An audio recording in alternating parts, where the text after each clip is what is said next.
बँकेने यावर्षी अत्यंत महत्त्वाची गोष्ट म्हणजे जो एकूण व्यवसाय आहे तो जवळजवळ 5,000 कोटीच्या पुढे आम्ही गेलो।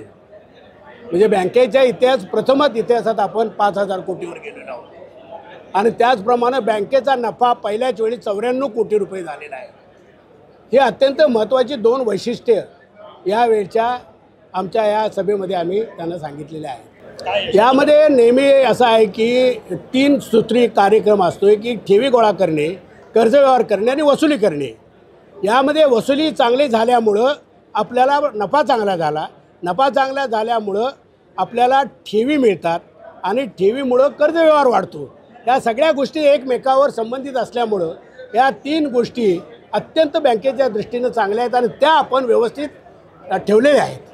भविष्यात बँकेचे उपक्रम याच्यामध्ये आम्हाला नेहमी असं वाटतं की आपल्या स्वतःच्या मालकीच्या शाखा व्हाव्यात।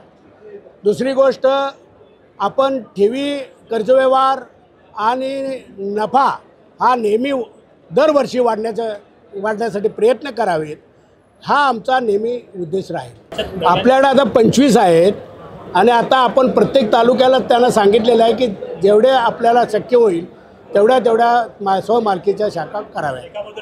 ठळकमध्ये गेल्या वेळी आम्ही 100 शाळांना 100 कॉम्प्युटर दिले। त्यानंतर आपण अनेक ठिकाणी ज्यांची घरं पडली, घरं वाहून गेली, ज्यांच्या आगीमध्ये काही गोठे जळाले, जनावरे गेली, अशा लोकांना आणि काही ज्या अडचणीतल्या संस्था आहेत त्यांना आपण अनिष्ट तफावतमध्ये असलेल्या संस्थांना 50% सुद्धा आपण आपली हे देतो, मदत देतो। अशा प्रकारे सर्वांना सर्व अशी मदत बँक आतापर्यंत देत आलेली आहे आणि देत राहील। नाही, फायदा म्हणजे पतसंस्थांना अर्धा% म्हणजे ते जे आपल्या कर्जदारांना देतात त्यांना देत असताना 0.5% त्यांनी कमी करता येईल, त्यामुळे त्यांचा कर्ज व्यवहार वाढेल आणि वसुलीलाही त्यांना चांगलं पडेल। पण ते आमचा तोटाच आहे तो 0.5%। लाभांश, यंदाचा लाभांश प्रमाण यावेळी लाभांश आपण 15% दिलेला आहे। टाइम्स डिजिटलला लाईक करा, शेअर करा, सबस्क्राईब करा आणि बेल आयकॉन दाबायला विसरू नका। Times digital.